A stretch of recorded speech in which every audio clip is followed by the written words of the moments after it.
The MC got a letter calling him Darrett, noting 10 years since they last met, and the soldier summoned him to the capital. He folded the letter, looked away, smiling as nostalgia washed over him. Days earlier at Ryzen's Blacksmith Guild, a voice asks what they told him. He asked, fired, why. The words clearly stung him. A man stood before him, a girl gripping his hand. The man screamed his guild work was worthless. Darrett stayed silent, paralyzed by the insult. MC apologized and asked why, but the guild leader said he wasn't worth the cost. It was Guild Master Sinon. He revealed this caused the firing and ordered Darrett out. Darrett didn't argue and left. Sinon grinned, things went smoothly. Sticking out his tongue, he chirped, glad they got rid of it. He headed to the capital, hopped in a carriage, and arrived instantly. That's when Torret told the boy his gear was fixed. The child held the toy, eagerly describing how the horse moves. The woman smiled, watching. Stepping off the cart, the boy thanked his grandfather, leaving Darrett to wonder how many years he'd lost to the forge. 30 years of this made him an old man. He raised his hand to the sky and studied it. Darrett arrived in Gloss's capital, a small town surrounded by mountains and forests. He roamed the city streets, observing. It felt more crowded than his last visit. He left no notes. His departure was a great opportunity. He felt relieved, even humming. He spotted a stall, asked the saleswoman for a recommendation. She suggested the wild boar kebab, so he tried it. Durapade took the skewered meat and ate. Though piping hot, he devoured the wonderful dish. She didn't recognize him and asked where he was from. He replied he was from Written. He mentioned working at a blacksmith guild but got fired. Then someone yelled, asking if he knew this falchion's cost. The girl raged, clutching sword shards and snapping it couldn't even cut a branch.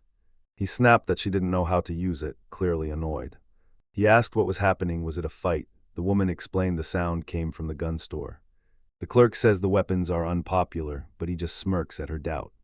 Jura said he'd scout, thanking her for the food, as the woman warned him to be careful. The client screamed the guy promised the steel sword could handle the plant monster, then asked if she'd been sold a fake. The dealer claimed she lacked proof, flashing a sinister smile as his eyes flared with irritation. She hated he was right. Suddenly, the kid called her mom and begged her to stop fighting and leave. The main character neared the scene, eyeing the sword's shattered remains. He questioned if it was truly steel, as claimed. Darrett told the arms dealer lying was bad, instantly grabbing the attention of the arguing crowd and all onlookers. He, a blacksmith, revealed the sword's fake. It was just tin, not steel. The dealer pointed at him and screamed it was all a lie. He approached the woman, took the item, and confirmed it was the evidence. Durrett says the edge reveals everything. Surface waves are visible, but internal steel would have left an even mark. The crowd buzzed. A familiar blacksmith confirmed it, proving the MC wasn't lying. Someone called for guards. The hand thief snapped and fainted from rage, while Durrett exposed him for exploiting the ignorant crowd. Furious, he confronted the guy. You're the blacksmith responsible. Furious, the arms dealer silenced the man, blaming him for everything. He grabbed a sword, warning him not to approach. The guy lunged, yelling for him to shut up. The hero told everyone to back off and muttered a curse. The arms dealer tried to flee, but a girl appeared, stopping him. The stranger disarmed him, leaving the MC and the angry customer stunned. The arms dealer lay unconscious. The girl ordered guards to take him. The crowd erupted in joy, beaming and throwing their hands up. People said she commanded the soldiers. Everyone thanked her, stunning the main character. He thanked her for saving him. She said it was her job. Suddenly, she noticed something. Nervous, she eyed him, trying to speak but only stuttering. Dorrit was confused by her attention. He worried, unemployed or suspicious old man. Then the question ended, a teacher.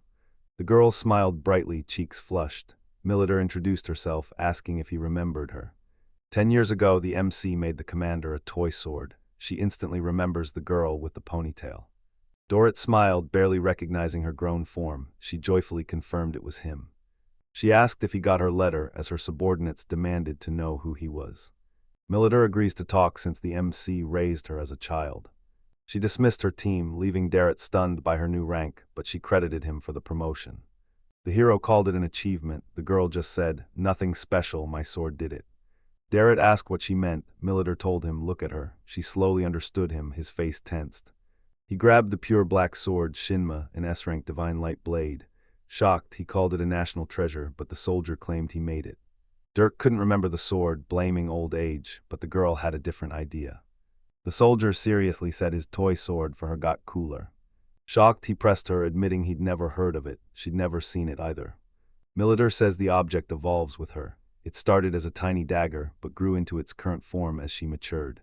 She tells him his sword can evolve, and he stares at the blade in shock. Dorrit examined the sword, wondering if it was truly a toy from that time. He tried to remember how things were, comparing his memories to what he saw. He again asked if it was ever a toy, finding it hard to believe. Militer calls it the maturation of feelings. Dura watches curiously as she admits it's just a guess. She watched him, asking if anyone noticed that writing while he made tools. The MC says the adventurers are gone, claiming the letters were forged, and as a blacksmith, he can't show his face. He declared his creations were discarded faster than used. She cut him off, agreeing, but revealed her call had a specific purpose. The soldier confidently met his gaze, eyes shining, cheeks flushed. She asked for a favor. She mentioned her letter and asked what was needed. Grabbing his hand, the girl said it was simple. She asked him to be the personal blacksmith of their army.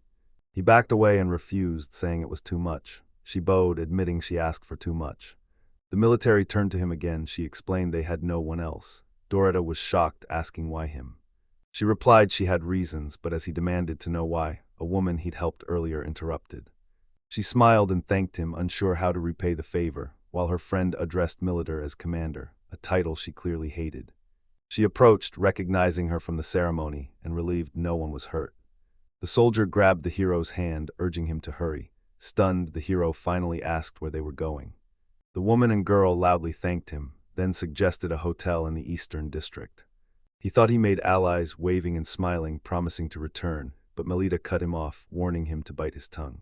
Sinan groomed himself in the forge, studying his reflection. He shut his eyes, posed, and felt charming. He smiled and winked. He approached the workers, asking if they were ready to make money, and they greeted him back. The man grins and starts the meeting, leading with the guild's philosophy. Suddenly, an apologizing stranger interrupted. Seinan turned, demanding his name. A dark-haired guy stood before them, guards at his back. The boy approached the guild master, asking for the hero with a dead-serious look. Met with silence, he called for Doretta again, announcing himself as Senji, a messenger from the royal palace. The last one sought a famous blacksmith. Doretta had a request. Sinan got furious, asking if any real request existed for this man. The guild master asked about Sinan's requests. We replied, none. He only grew angrier.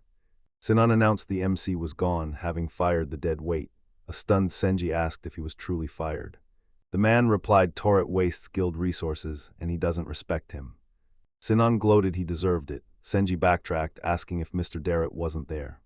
He worsened, constantly remembering how the Queen's valued blacksmith got dismissed. Senji reported disaster, so soldiers asked what to do. Sinan suggested giving it to him, but the boy insisted they deliver it to the hero.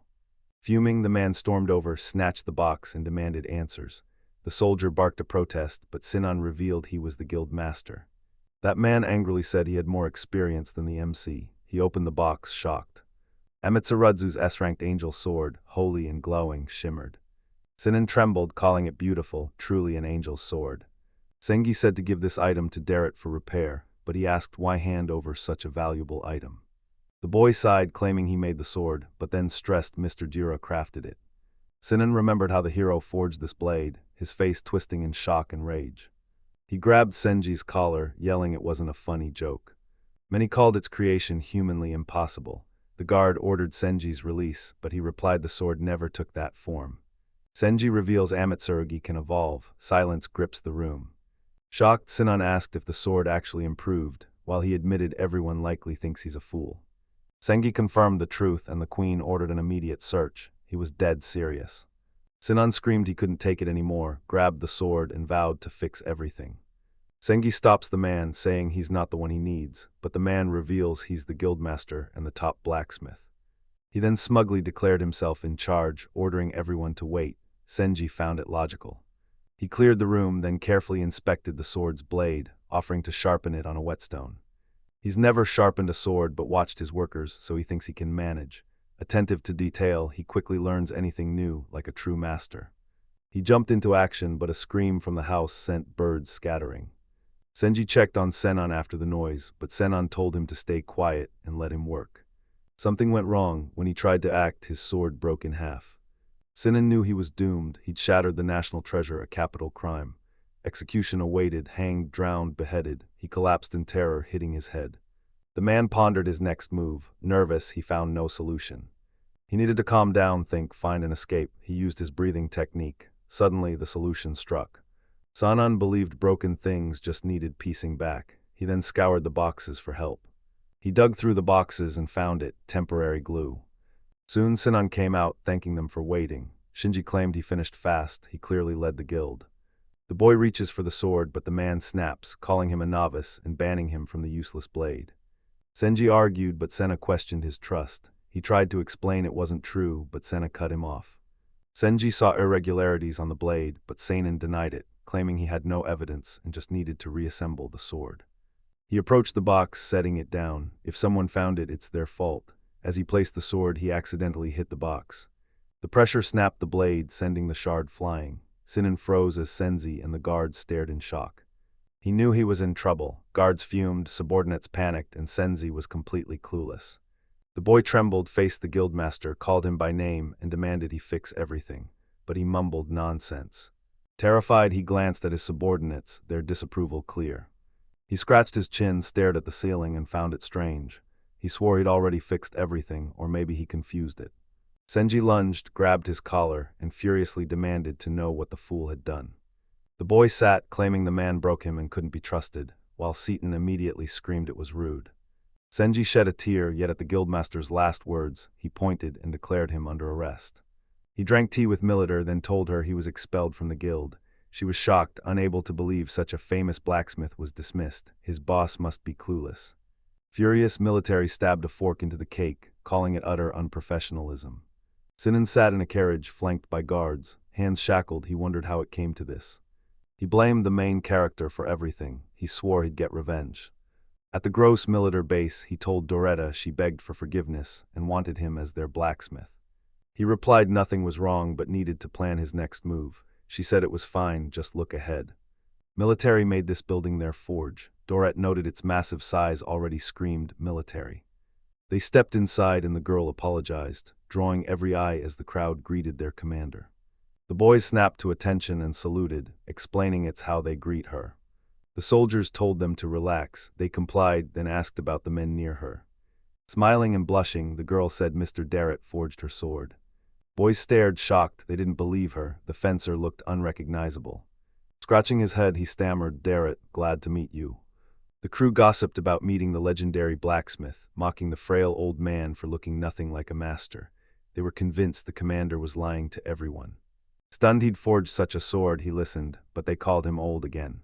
Militar asked where Nana Hikari was. The guys paused, then replied he'd done his job and left.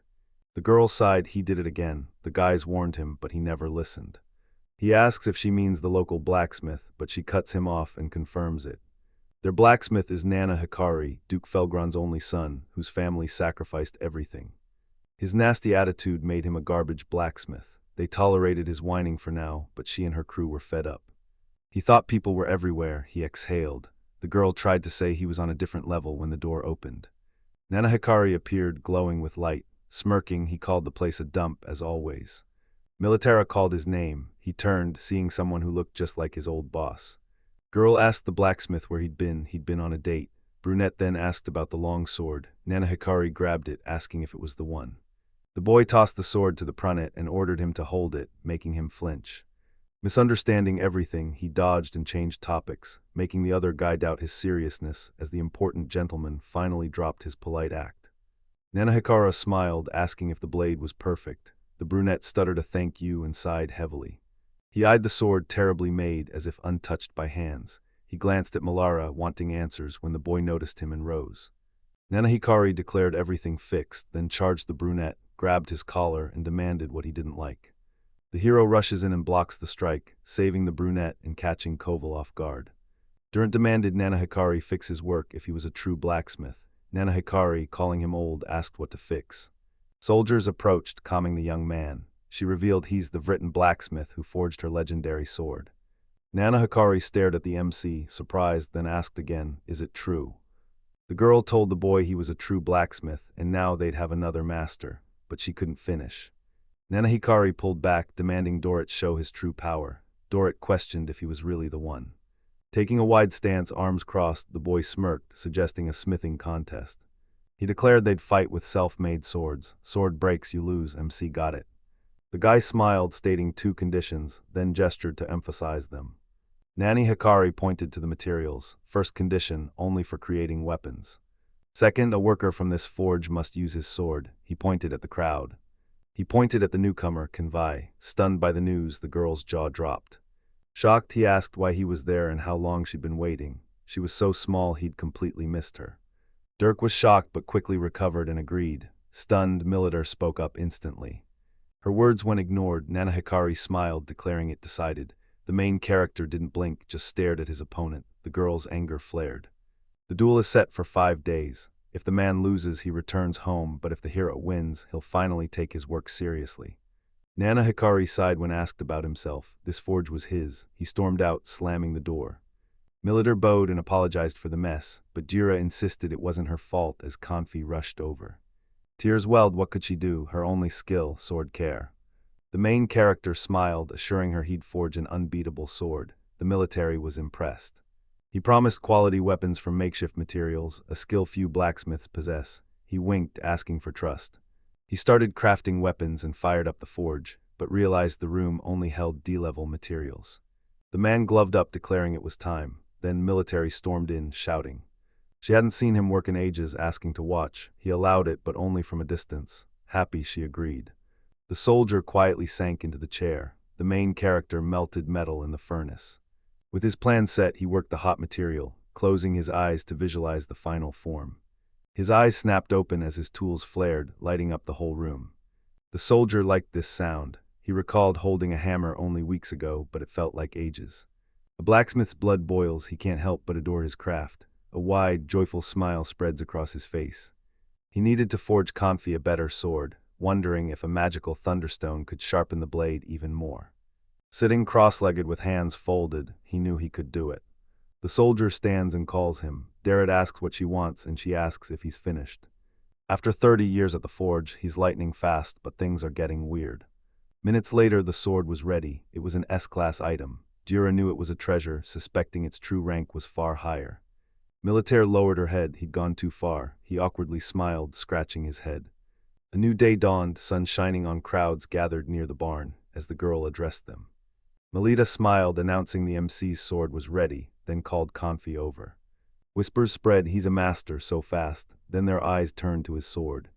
The athlete approached Doretta, saluted, and announced the sword was ready. He confirmed her understanding, then handed her the sword. He gripped the sword, realizing it was his weapon, disbelieving. He named the blade Kamina, the S-rank light sword of the Thunder Emperor. Durrett hands it to the girl, warning her it's razor-sharp, leaving Natop in total shock. Kenofi grabbed it, her palms glowing. She blushed, grinned, and called the sword beautiful.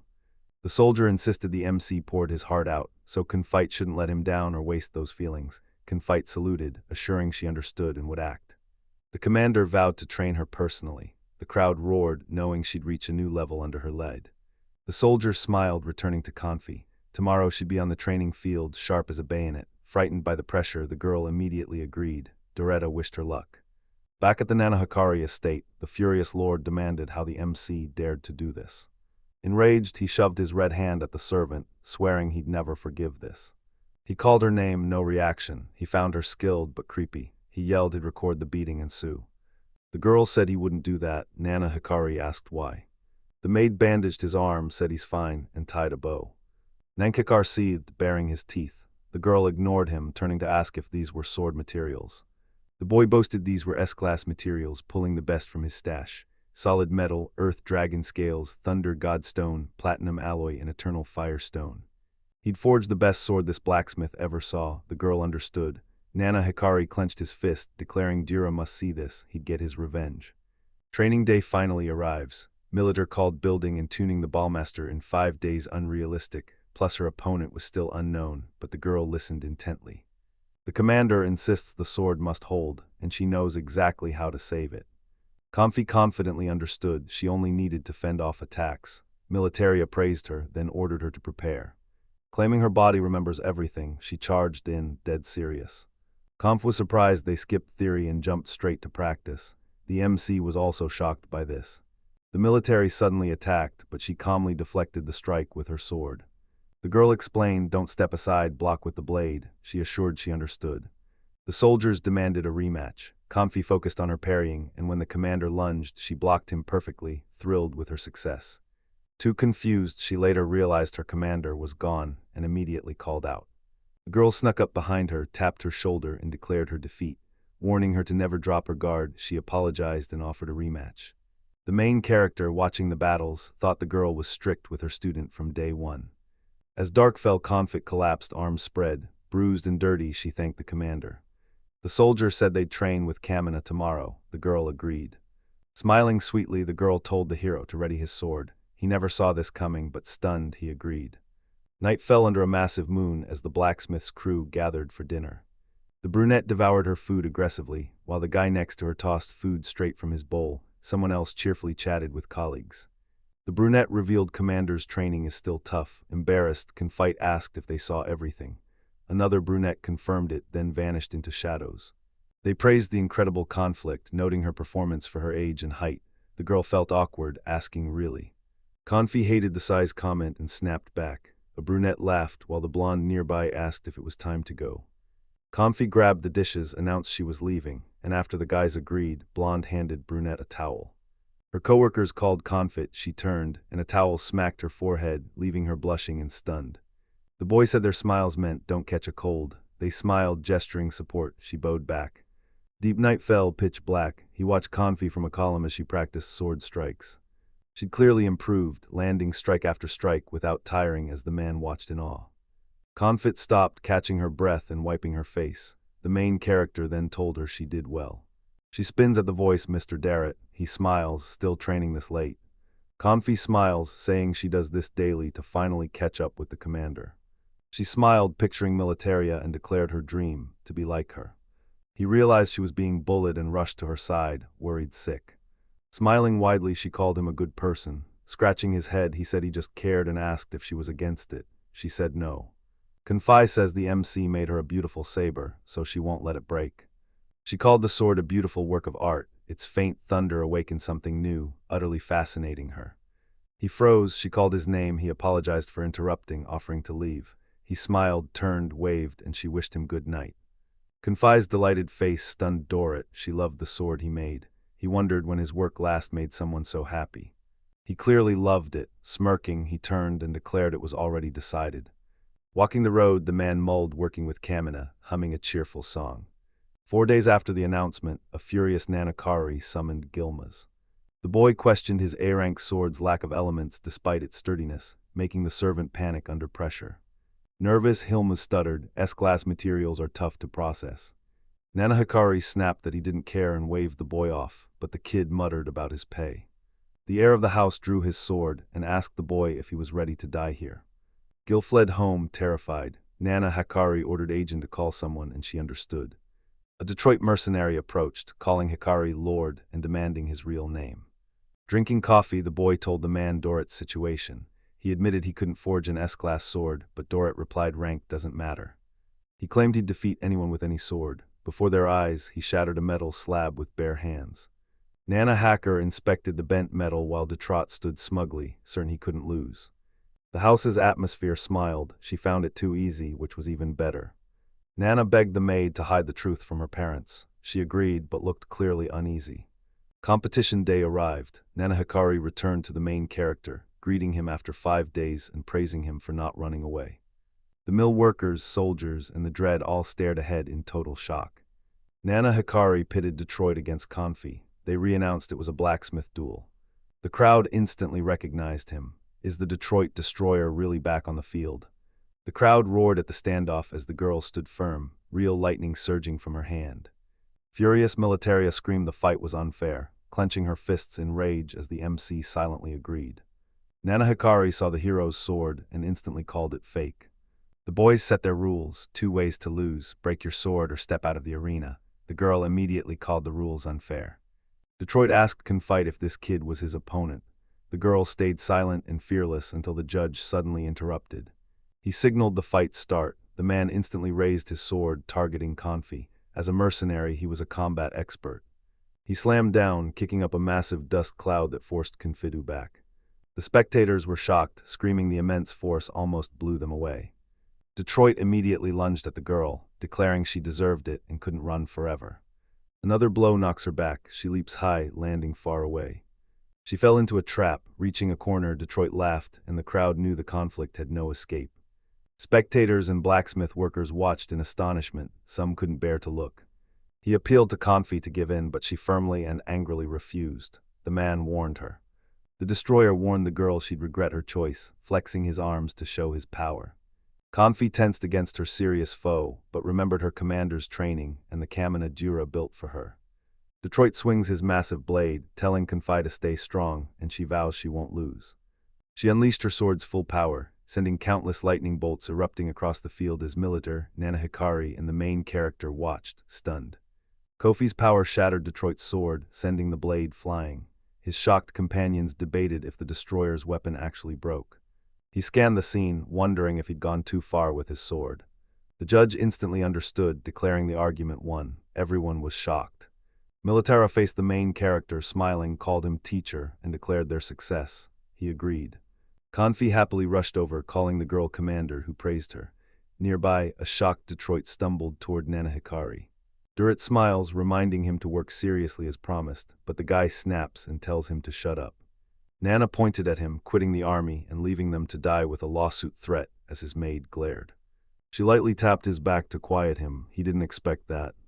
Derek Confit Militar impressed. The maid apologized for her young master, promising to scold him and make him see sense. MC Commander Confi saw the maid exit the battlefield with Nana Hikari and Detrius. Inside the house, he screamed Derek was evil and unforgivable, then demanded the destroyer explain what the money was for. Detrot quits, stunning the man. He admits he's too weak after losing to a little girl. She walked into the hallway, assuring him of peace. He bid them goodbye. Pure evil filled the house. He branded the destroyer worthless, then turned to the maid, calling her a cursed traitor who was next. Nani Hikari shouted the girl dared strike her mistress, demanding an apology. She indifferently admitted, "Yes, I hit him." Without turning, he said, "Admit it." The maid stepped aside, revealing his S-rank materials and the destroyer living there.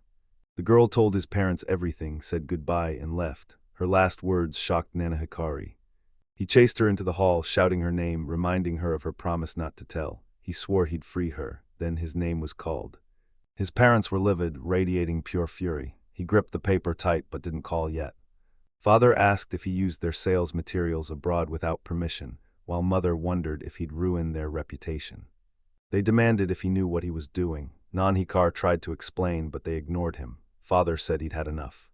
His father kicked him out of the family, leaving the boy stunned. The family head ordered servants to take him to Tamana Forest. Nana Hikari begged him to wait, not to do it. Parents ignored him, turned, and left.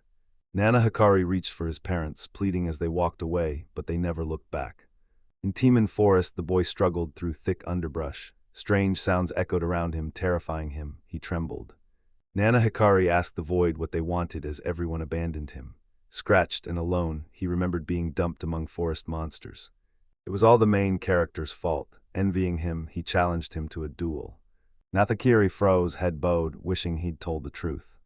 Near the army forge, Militar told Confi her duel is impressive. She fights like an experienced soldier. The girl saluted, thanking the commander for the victory. Smiling, the commander replied she only forged the sword. MC said the girl helped most. She smiled, then her name was called. Confite rushed to her friends, thanking Dorit and Militar, while the guys cheered for her great work. Militar told her career starts today, and she agreed. Then the girl announced Dorit would be their new army blacksmith. Everyone cheered, shouting, "Grandpa." He hoped they wouldn't call him that. A massive towered palace looms over the kingdom of Grossa. Senjai moved through the dark corridor. Screams erupted, begging for release as figures stood before a cell. It was Sinon, and he was livid. Screaming about being caged like a monkey, he swore they wouldn't get away with this. His ignored complaints made the man snap, calling them bad people. One guard asked what he meant, the other ordered him to sit. Senji paused, noise hammering his head. He approached, thanked the guards, they snapped a salute. The boy threw open the cell and ordered Sinon out. Sinon froze in shock, while a bitter Senji hated the move. A new day dawns, a massive line crowds the military forge. New arrivals gasped, this line again. Arguments erupted. In the forge, boys claimed Dur's repair made swords easier to wield. One wanted his sword fixed, another needed shoulder straps adjusted. Hammer in hand, the MC turns, asking them to wait. People in the forge watched Dorrit handle the weapon. They spotted a sword in a box. Through the glass doors, the crowd marveled at its beauty. One guy claimed he'd soon own Kamina, another swore he'd outplay him, and a third stepped up to declare his own victory. Comfy placed her hand on her chest, vowing to become Kamina's true mistress. Brunette asked if an S-level task was truly required. Girl confirmed, like the commander, defeat a demon king. Stunned, the main character heard the words, a stiff militaire defeated the demon king. Comfy agreed the commander was impressive, so she needed to get stronger. Derek called militaire a true hero. He smiled, loving his sword's achievements. He saw the hammer, everything pure. Forge visitors gushed about Doretti's incredible work with Kamina. He stunned everyone, all dreamed of being that cool grandpa. Ladder overheard every word. He suddenly stood, declaring work done. The other guy was shocked. He exited, telling them to return tomorrow. A soldier approached, smiled, and told him he did great. The day was tense. He agreed, more work than written. He was satisfied. She laughed, glad to hear it. The military says Doretta changed soldiers too. Everyone wants Kamina, so training got serious. Smiling, the main character called it the blacksmith's best praise, then thanked her. The girl apologized for the queen's restrictions, then confirmed equipment and repairs must be moderate. The MC says it's fine, he gets it. A weapon like Kamina can't be everywhere at once. She smiled, cheeks flushed, saying she'd also come for an important talk. He instantly asked what it was. The girl said Her Majesty wants to meet him at the palace. Stunned, he asked if it had to be now. She firmly said yes, leaving him nervously demanding to know why it was even necessary. The military says he fired up the troops, marking a massive victory. He wondered if the queen truly wanted to meet an ordinary guy. Unsure what to do, then the girl called. A stuttering man asked the soldier who the queen was. The girl thought, then said she'd explain it right away. The commander remembered her strictness. Meanwhile, Queen Renate of Glosses declared from her throne, Amatsurugi was broken. Senji knelt, claiming Sinon tricked him, unaware he'd simply failed. He accepted the blame while the other guy sat there, mesmerized by the queen's beauty. The girl stepped off her throne and told Senji he was wrong. He bowed, admitted the truth, and braced for his punishment. Queen grabbed a whip, snarling he knew she tolerated no incompetence, then lashed his body. He flushed red, groaning. She threatened to hit him harder, and he loved it. Sinon watched in shock, demanding an explanation. The queen finished punishing Senji. He lay on the floor, looking pleased. The girl approached Sinon, saying it was his turn. She whipped him, accusing the evil guild master of shattering their nation's treasure. The queen mocked his incompetence. He screamed in pain, reaching for her, but she snapped and stripped his rank as guild master. The soldier reached the queen's castle. The girl called him. He responded. They neared the painted doors. Militar asked him, ready? He didn't answer. The MC needs a year to prep, heart shattered, but she laughs it off as a joke. Guards opened the doors. The military promised him safety. Her Majesty favors those who know their business. They entered, knelt before the queen. She gladly welcomed them. Militura thanked her, presenting Darrett. He admits it, and the queen smiles, confirming he's the master blacksmith who forged Kamina and Shinmu. She pointed at the man, calling him the country's best blacksmith. He bowed, hand on heart, thanking her for the great honor. His face flushed red. The queen orders him to face Nana Hikari alone, apologizing that she's too busy to help. She claimed her vision was blurring, but he snapped back. Her eyes weren't hazy, they were stunning like jewels. Laughing, the queen called him a master smith and a heart thief, leaving Darrett stunned. Her Highness summoned the main character for an urgent matter. Amatsurogi has collapsed. The man again asked about the sword. The queen asked if he'd forgotten. A glass stand held the sword Her Highness named Amatsurugi. He apologized. He'd never seen a blade this beautiful. The queen explains a noble's obsession transformed the steel before he gifted it to the state. He eyed another S-rank evolution and wondered how to repair the sword he remembered nothing about. His eyes widen as he remembers his students' warning about the strict queen. Darrett apologized, claiming he remembered nothing. A stunned queen asked how he could forget what he'd done with his own hands. Such memories don't just vanish. Smiling, she calls him interesting and loves watching him. He's quiet, but she's fascinated. Duro was shocked an aristocrat would obsess over a sword, since nobles rarely cared for weapons. The queen needs her broken Matsurugi sword fixed, calling it her top priority. The statement shocked him. He didn't expect such a request, especially one to repair a sword. He examined the sword, something felt off. The girl said there was more. Another man stumbled in and hit the floor, shoved inside like a criminal. The couple was stunned to see him there, completely unexpected, especially in that state. The man lay on the ground, knocked out by a hard push. The queen identified the sword breaker, then gave Derek a serious request. She asked to be the blacksmith's apprentice. Her motives were a mystery, but she was dead serious. Frowning, the man on the ground surged with strength. A second wind hit him, the queen's words only fueling his rage. He called it all junk, but the queen snapped that he was the only trash and it was all his fault. They argued, too engrossed in their dispute to notice anyone. Juro realized everything was unclear. It was time to act. She sent her subordinate Senji to watch them, a nice guy with looks to match. A smiling boy entered, vowing Sinan wouldn't cause trouble. He sounded 10 times stronger than he looked. Crossing his arms, Dorrit knew he had no choice. Refusing the queen meant losing his head or worse. He smiled and accepted the queen's demands. He had no choice, there was no other way out. She told him she's waiting for his success and led him out of the throne room. People exited the royal hall, heavy doors slammed shut, signaling the queen's dismissal. Dorrit sighed, stretching his back. His worry was for nothing, he could finally relax. Cracking his neck, he suggested the hotel. After that adventure, rest was all he wanted. The girl asked where he was staying. The man replied he was in an Eastern District hotel, calling it a nice place to rest.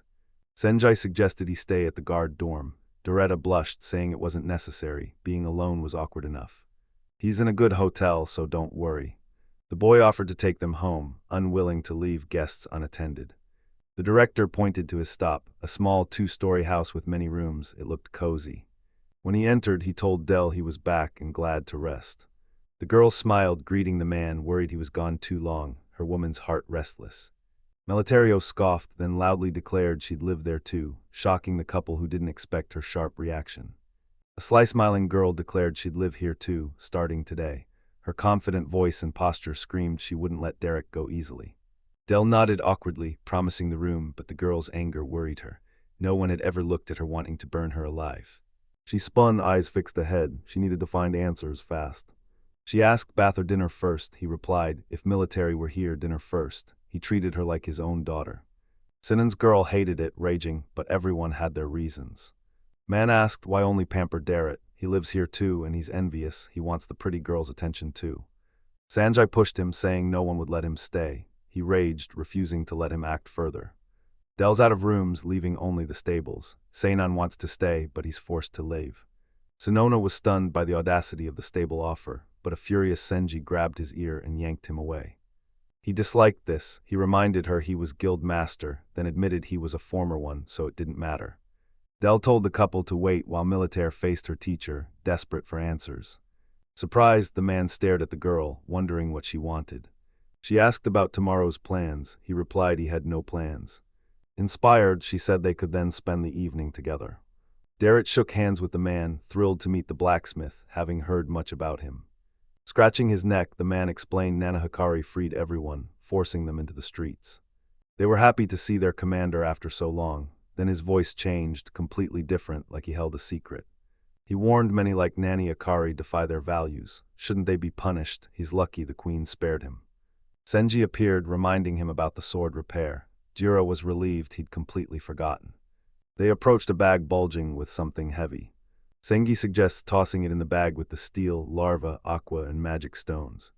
The boy hid this from Nana Hikari, so Jiro could use them as a true blacksmith who knows and loves his craft. If he repairs them with Mazurugi, it's a massive honor. Derek inspected the stones and knew they'd work. He was stoked to get such rare loot. A neighboring company asked to watch the blacksmith work. He gladly agreed, pleased by the attention. He saw the sword's beauty, skillfully made, nearly flawless. Remembering how he made the sword, he praised himself. The work was wonderful. Could he surpass his past self? There was no guarantee he could fix the blade like he used to. The team huddled around, hyped to see him start working. He pulled on his gloves and cleared his head. Now he just had to fix this sword. He worked hard, a blacksmith. He endured long struggles, but it was too late to turn back. The sword finished instantly. Everyone marveled at his usual lightning speed. 3 young blacksmiths pressed him for his sword repair secret, then begged to apprentice. They craved his skill, which greatly embarrassed him. The soldier girl beamed, bragging about her popular teacher with the pride of a daughter. He awkwardly downplayed his abilities, then spotted Sinan nearby, annoyed, and offered a guilty smile. Dorrit's hammer skills are weak, he needs practice. The man roared, "I take no orders." He saw it as utter insolence, a challenge to his dignity. Sandy smacked his head to humble him. It looked brutal, but nobody said a word. Derred handed him a hammer to strike the metal, warning him not to crush his fingers. He grabbed the hammer. No one believed he could manage. Sinan lifted the hammer, ready to strike, determined to prove his talent to his doubters. Predictably, he failed and smashed his own finger. The man rolled on the floor, screaming from his finger's pain. Derred asks about the man, but Sinan warns him to stay back. He's livid and jealous of the blacksmith's fame. Senji hit him again, ordering him not to swing the hammer, as nearby people whispered, shocked by Senan's behavior and hating what unfolded. The man roared defiance. Jira knew this weak student was a whole new problem. That night the bar buzzed as everyone toasted the new Mr. Doretta in a massive celebration. Raising their glasses, everyone toasted and drank deep, forgetting their worries for the night. Guy got serious and demanded answers, but that night, her face showed pure frustration. She questioned Delan Comfy's presence, clearly expecting a private evening. Dirk said he invited them, adding a blacksmith and soldiers were there. The girl fumed, dreaming of a romantic evening, not a men's feast. She grabbed the mug, gulping it down. Comfit tried to stop her commander, but it was too late. Slamming her mug, she warned him to back off. Beer spilled, but the soldier wouldn't stop until the glass was empty. Alcohol reminded her of her Doretta dolls, models 25 and 40, two handmade figures hanging from her belt. Too late to stop her, alcohol made her lose control, playing with dolls and surprising the man. He never expected such behavior, even from a drunk. The team found the girl with her new doll sweet, never judging her enthusiasm. They fully supported and rejoiced with her. Comfy's playing until evening. Don't disturb her unless you want trouble. The commander's image vanished from Darita's mind. He stopped seeing her as a serious leader. Del confronted her husband about the blacksmith duel, visibly upset and needing to calm down. She thanked him for his excellent Konfa weapons. Dara just did his job, downplaying compliments, never boasting as a great blacksmith. She tells him to stop being modest since the sword won her the fight, but he insists it was all Konfi's training. The girl stared at them with wide, doll-like eyes. She approached him, asking him to make his own weapon. Dorrit crafting one seemed unusual and exciting. Confused, Jira refused the weapon, insisting he was just a blacksmith with no desire to fight like the rest of the town. Militara asked why not. She decided to convince her husband homemade weapons are a good idea. She says using his own weapon will prove its quality and bring in a flood of orders. The man realized it made sense, but unsure, he'd think it over first, not dismiss it. Her words made him reconsider his toy spoon, nearly agreeing to the adventure. Militania announced Jarrett was forging his own weapon, and the crowd went wild. She says it's for defense, but he knows it'll sharpen his blacksmithing skills. The crowd cheered, certain the renowned blacksmith would forge an incredible weapon. The man smiled, suddenly thanking everyone. Nearby, an English shout erupted. Everyone went silent, listening for what happened. Sinan yelled, everyone forgot him, hating it. He called it unfair, wanting all the attention Direct received. He shouted he needed a weapon, asking why only Doretta had it. He felt worthy of wielding such a great weapon, one only Doretta could make. He was grabbed by the ear again, pulled hard, silencing him. Sengi sent him back to work with the hammer, preferring silence. No one was surprised, everyone knew this was coming, he had to be stopped. Darrett smiled awkwardly, unsure whether to laugh or cry. Where's the Glow's army's base? Darrett searched the box, desperate for the right thing.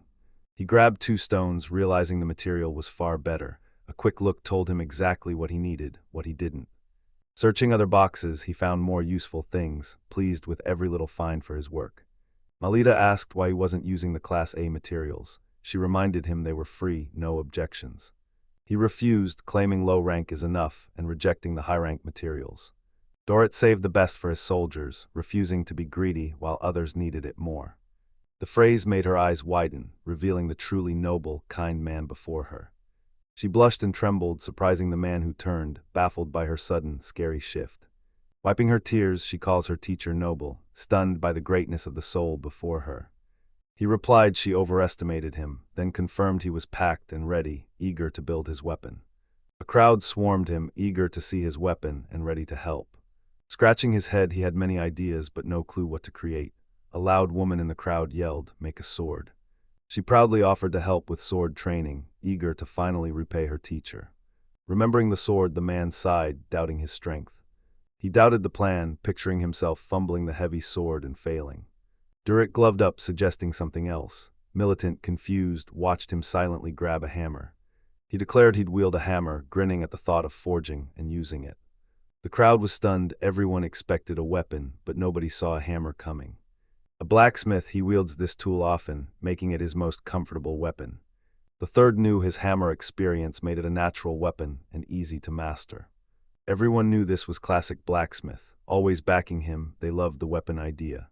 After working non-stop, he revealed a massive hammer, heavy but reliable. The crowd gasped at his work's massive size and quality. They didn't expect such skill, but loved what they saw. Satisfied with his work, he just needs a name to make the weapon battle-ready. Militana approached and said she had a great idea for naming his new weapon. The crowd expected an epic name, since the commander was the master of naming weapons. She proudly suggested Doretti's hammer, certain everyone would love it. Everyone, Dorrit included, fell silent. That name stunned them. The crowd roared, they loved the name, but the man absolutely disliked it. He found the name terrible. The crowd roared, loving the name. It fit the powerful weapon perfectly. He disliked it but couldn't say directly. Many watched, awaiting his comment on the name. After a long silence, he accepted. He wouldn't crush their dreams by rejecting the name, no matter how terrifying. The crowd cheered wildly. Dorrit smiled, their happiness all that mattered. Direct Tamer, infuse magic into your hammer to strike like a falling meteorite. Second training zone in weeks. The man practiced in the field, swinging a hammer to build strength and master his weapon. A man cheered him on and Dorrit thanked him, wiping sweat from his intense workout. The boy warns that timing the sword release is vital to avoid being wide open, and Dorrit understands.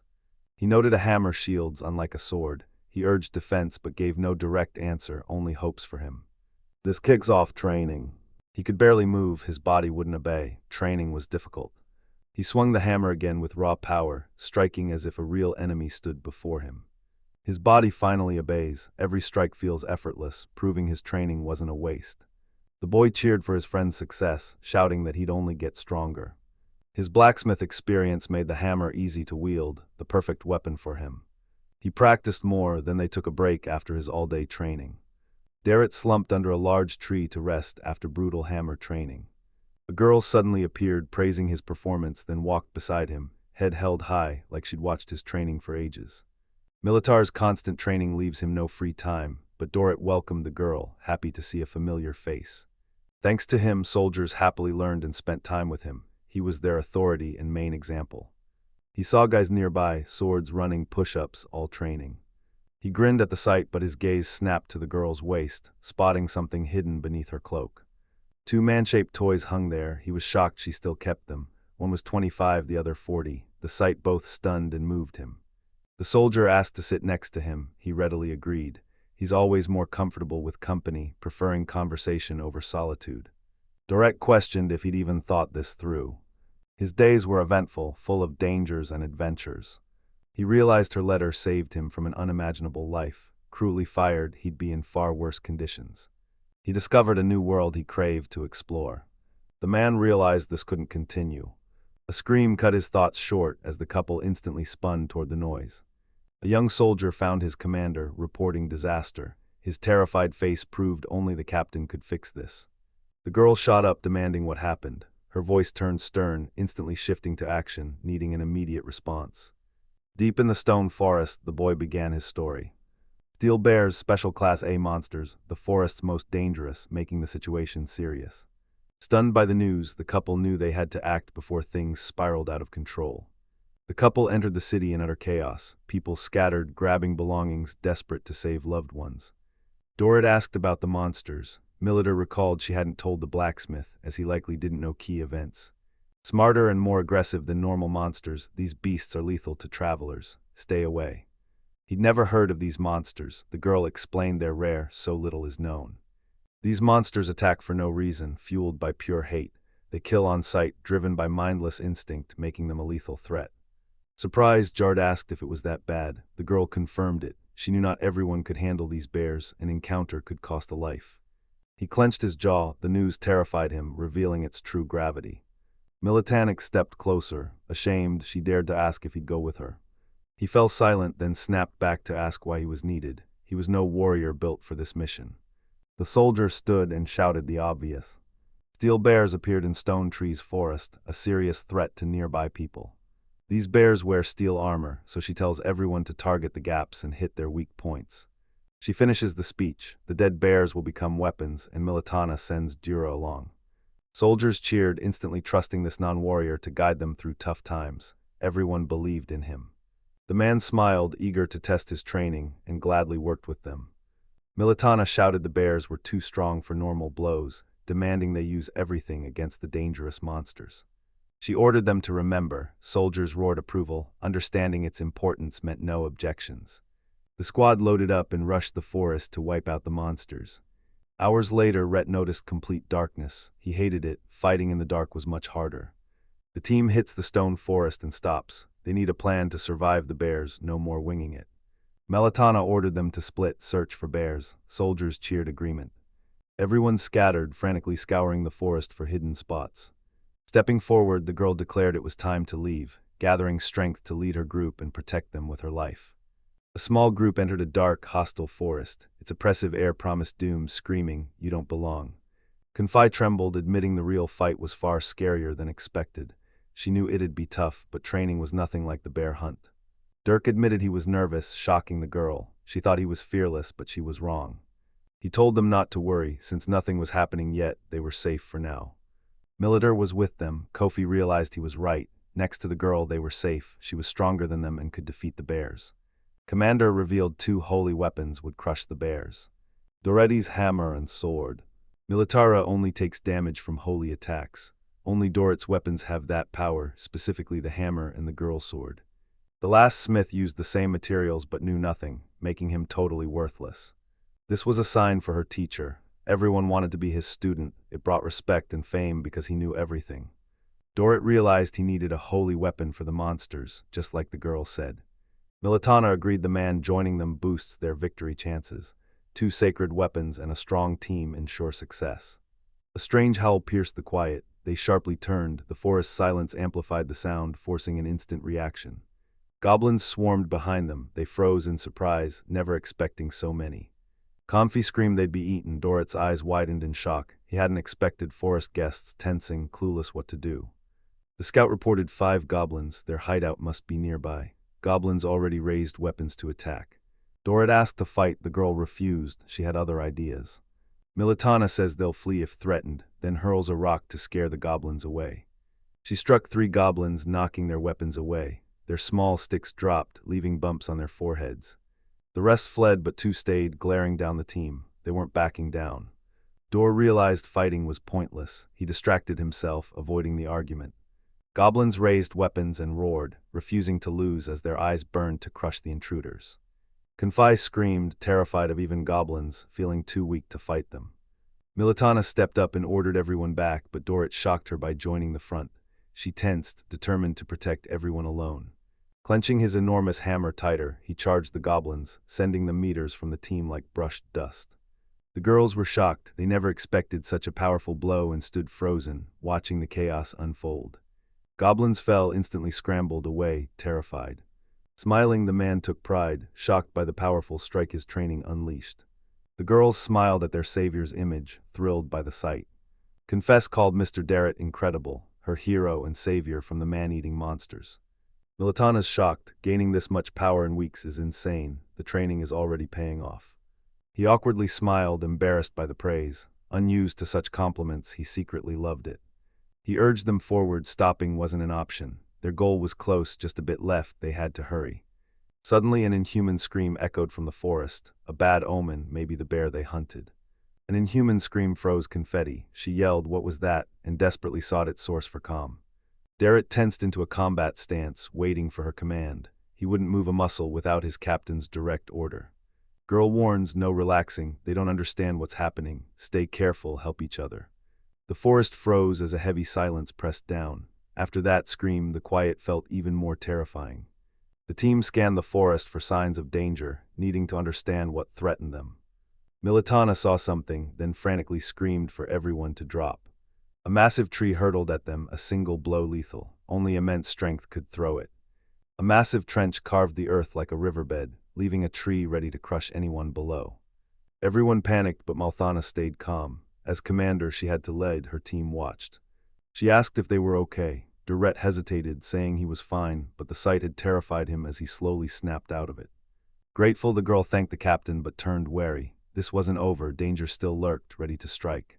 Deep in the forest, something reappeared, creeping closer, ready to ambush, striking silently, swiftly, before anyone notices. An armored iron bear emerged from the shadows, looming on two legs like a monster. Dirk froze at the bear's massive size. One terrifying paw swipe meant death. Militana commanded action, but the girl hesitated, grabbing her whistle to signal for reinforcements. Everyone in the forest heard the sound and knew someone needed help. They had to run fast or a life would be lost. Militana stepped forward to fight alone, refusing to risk her team against the deadly bear. She drew the sword from its sheath. It glowed, brightly lighting the dark forest.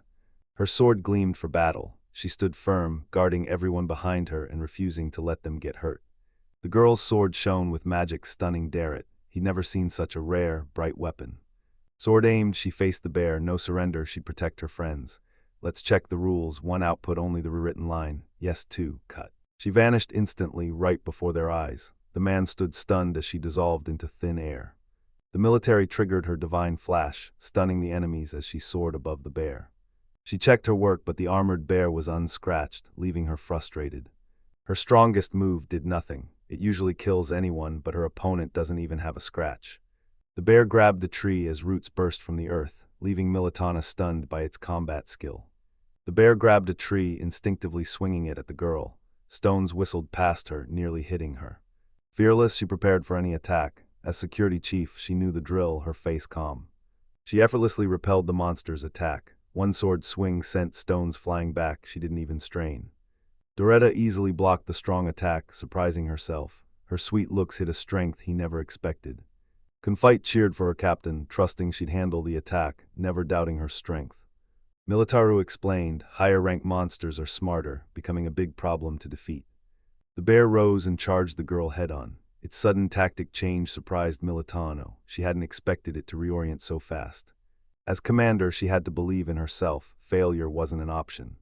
The girl braced for combat, ready for anything. Militana swung her sword, but the bear's jaws clamped the blade. She couldn't pull it free, its sharp teeth held tight.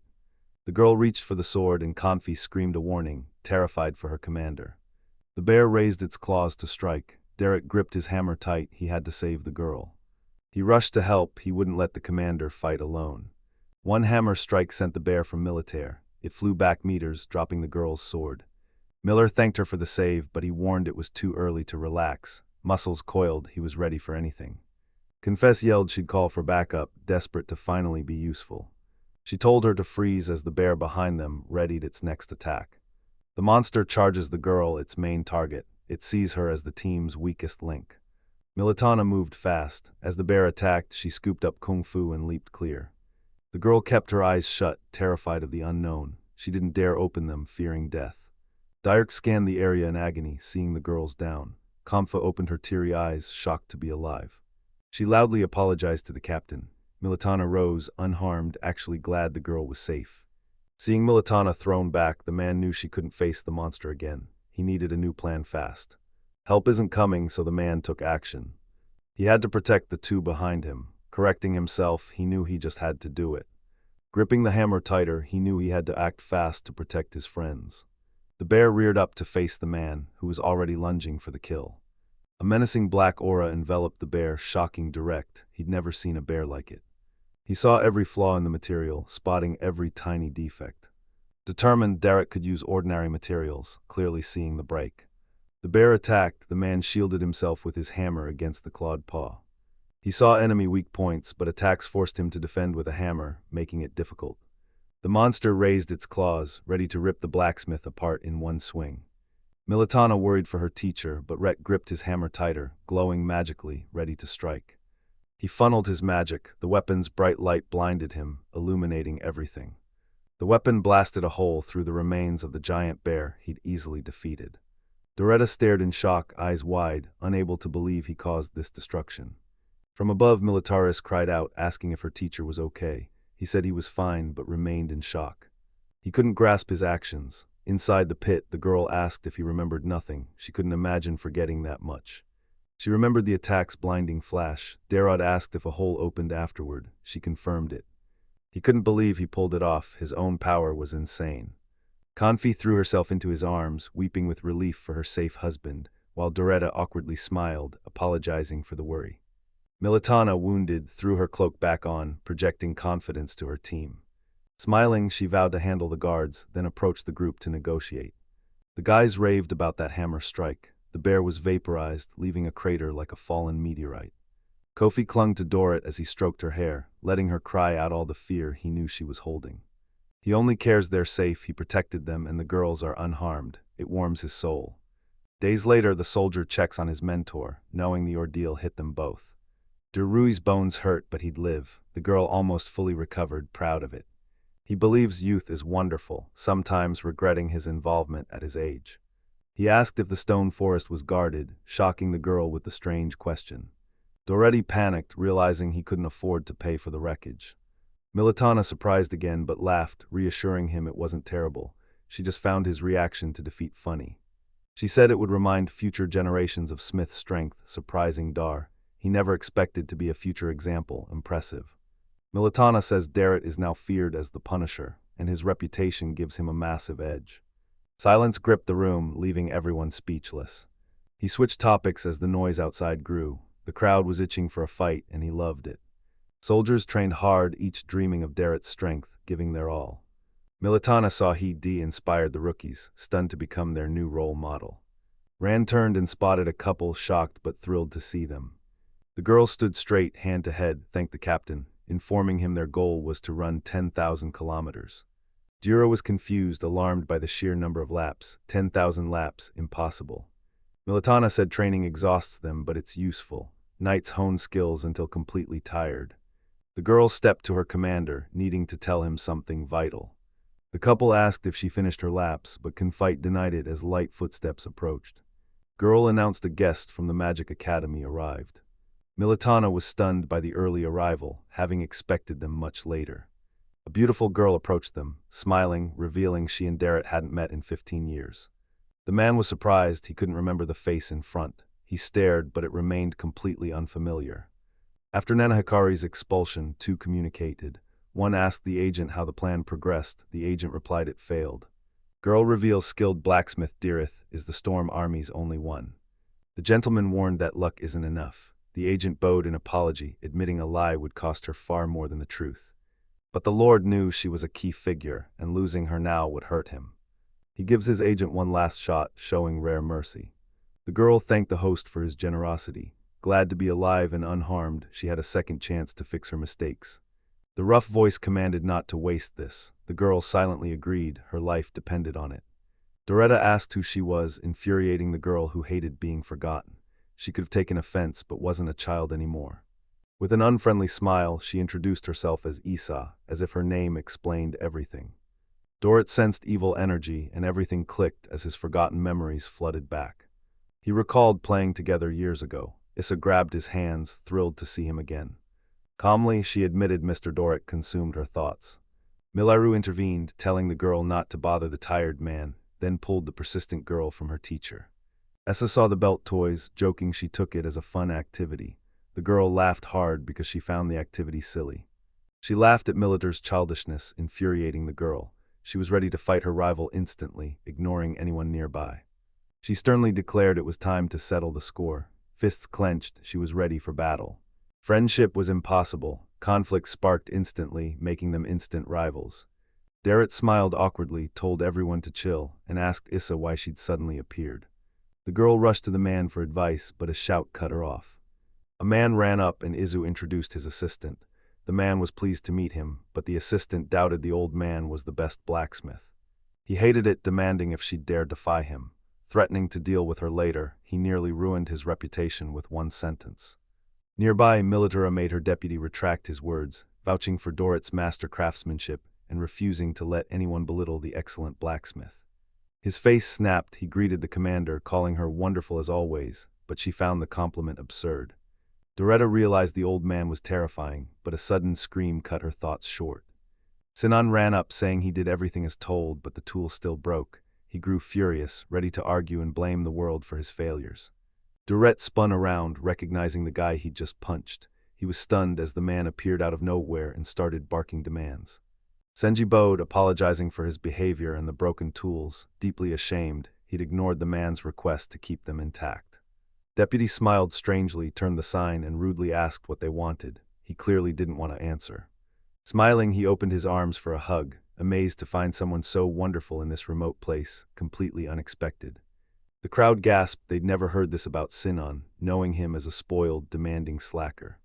The deputy confidently offered the young man a special instructor job, clearly knowing his abilities. The boy looked the part and knew this job was a perfect fit. Raising his hands, he declared himself a genius, boasting to everyone that he's always been the best. The man proudly said they needed to go back to school for documents. ESA tried to stop him, saying it was just a bad joke. The deputy snapped he'd wait in his room and was done talking to her. Sinon boasted her superior abilities to Dur, advising him to be modest, truly believing she possessed a unique, unmatched talent. Both vanished instantly. The stunned group stood in silence, too confused to say a word. The Gro's army base. Militara offered her guest tea, setting it on the table. Dorit forced a smile, calling the deputy a nightmare to work with thanks to his trash manners. Isser agreed he was right, apologizing for the fuss and ashamed of the deputy's actions. He told the supreme mentor to be proud of her title, and she blushed, looking down. She achieved all of this only thanks to Dorit's staff. Surprised, the man pondered the staff he'd made. He'd never created anything like it. ESA showed it without hesitation, knowing Dorit was behind it. In her hands appeared the staff of the great wizard Devando, a 5th-rank light weapon. He gripped the staff but remembered nothing. No matter how hard he tried, the staff's past remained a blank. Isaac explained the staff was ancient, constantly upgraded, and now looks different. Doretti was stunned. How could he call this a job after so many changes? He was ashamed to even claim the weapon. He asked what she wanted. Isa replied the academy now offers sacred attribute courses. She asked for staffs with sacred properties. He agreed to handle the task, and she joyfully thanked him. The military says she's obsessed with holy attributes and wants to research them with the other students. Having nothing urgent, she asked to look. Esser agreed, suggesting the academy now. Dorit told them to wait while he grabbed his hammer. He couldn't leave it behind. Isaac teleported to reach her destination instantly. The girl greeted them at Grossmech Academy. The couple stared, awestruck at the enchanting gardens and elegant academy before them. First, I had to greet the director, the academy's top figure, a crucial step before meeting students. A girl greeted the team, introducing herself as Olna Hrsova, the school director. Militar hadn't seen Alina in ages. Alina happily noted her health, their sincere greeting revealing a deep bond. Darrett introduced himself, but something clicked, and questions flooded his mind. The director heard the MC forged a sacred staff and wants her students to study it. Isa reveals she's Her Majesty's sister. Surprised, the man notes their striking similarity: blonde, tall, beautiful, instantly captivating men. Olna smiled, friendly to diligent workers but strict with the lazy, and awaited Mr. Darrett's results. She wanted to introduce him to her students, but a loud scream for Izzy rang out, startling everyone. Nearby, the deputy fumed that the girl skipped his room and demanded to know why she kept that misunderstanding. Sinan snapped, "What's this gray thing doing here?" Crown on his head, he openly insulted everyone in his path. Durrett sighed, his head throbbing. He had zero patience for helpless people and just wanted to rest. Someone yanked Iz's arm, pulling her close. Dorrit and Militaru froze, shocked and worried. The girl yanked her arm from the deputy's grasp. She screamed, "Let me go." The deputy smirked, "You dare contradict me?" Direct clenched his teeth. Slapping the hand away, the blacksmith barked a warning, his massive frame proving he could easily snap bones. Furious, the deputy barked that as a senior sage, such a disrespectful grip was a disgrace. Dorrit warned the man wouldn't cross Ezu. The deputy, terrified, understood everyone here was stronger than him. Sinan warned the man to run now, while the deputy was already bolting for his life. The boy bolted after the deputy, screaming for Jura to listen and not be reckless. Three stayed silent, speechless after the tension. No one wanted to discuss it, but couldn't pretend it never happened. The military checked on the girl, and the director ordered an immediate report, hoping she could find a solution. The couple told the director everything for Isa. She thanked them but refused their help. She smiled, claiming she was fine. Her gaze darkened, she was used to it. Her face showed this had gone on for ages. The soldiers in the crowd watched Issa with deep pity. The girl clapped her hands, shifting the subject. She's eager to introduce this couple to her students. She's confident the group will love them. Gesturing ESA announced their arrival and invited everyone in.